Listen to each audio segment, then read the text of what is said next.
Agora são 11h32. Nós chegamos aqui ao Cardo, a rua chamada Cardo. Essa rua ela foi construída por romanos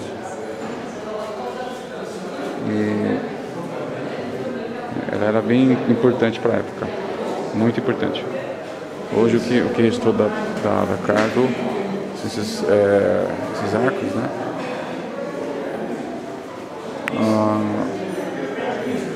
Escavando aqui, eles encontraram resquícios de uma muralha antiga. Eu não sei dizer exatamente a época, vou me informar. E ainda estão escavando, lá embaixo. A gente desce essa escadinha aqui. Fica de frente a uma loja de quadros. 7th century BC, and once again, A gente desce. Como não há uma plaquinha informando que não pode descer, eu estou descendo. Se alguém pedir para subir, eu subo. Sou brasileiro e não desisto nunca. Bom, tem uma informação legal aqui. Eu creio que mostra, está escuro para a câmera, mas mostra como deveria ser na época. E assim, ela está sendo escavada ainda, pelo que eu percebi.